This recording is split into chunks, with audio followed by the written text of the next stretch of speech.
ఉభయపాద అంగుష్టాసనం, అధోముఖ పశ్చిమోత్తానాసనం సాధన చేయటం ద్వారా గౌటు వ్యాధిని నివారించుకోవచ్చు. ఉభయపాద అంగుష్టాసనం. ఈ ఆసనం సాధన చేయడానికి ముందుగా కూర్చుని కాళ్ళు రెండింటినీ ముందుకు చాచి 2 చేతుల సహాయంతో 2 కాళ్లను పైకెత్తుతూ 2 కాళ్ల బొటన వేళ్లను పట్టుకుని కాళ్లను తలవైపు లాగి నిటారుగా ఉంచాలి. శ్వాస సాధారణంగానే తీసుకోవాలి.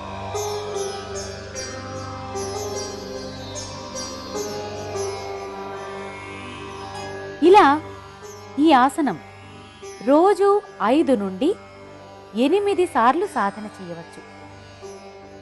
ఇలా ఈ భంగిమలో ఉండగలిగినంత సమయం ఉండి తిరిగి నెమ్మదిగా యథాస్థానానికి రావాలి. రెండవ ప్రక్రియ అధోముఖ పశ్చిమోత్తానాసనం. ఈ ఆసనం సాధన చేయడానికి ముందుగా వెల్లకిలా పడుకోవాలి.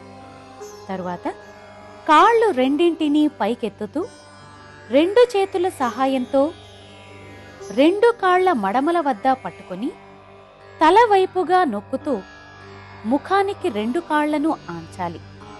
శ్వాస సాధారణంగానే తీసుకోవాలి.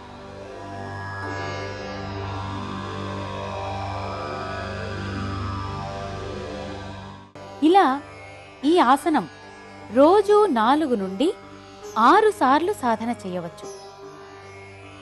ఇలా ఈ భంగిమలో ఉండగలిగినంత సమయం ఉండి తిరిగి యథాస్థానానికి రావాలి.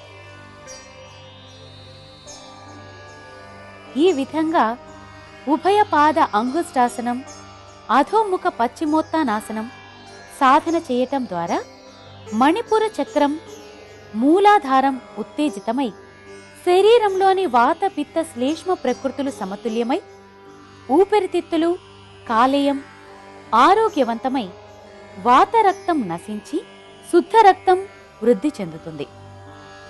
ఈ ప్రక్రియల తర్వాత ధ్యానం చేసి మత్స్యాసనం వేయటం ద్వారా శరీరంలోని అన్ని అవయవాలకు విశ్రాంతి దొరుకుతుంది.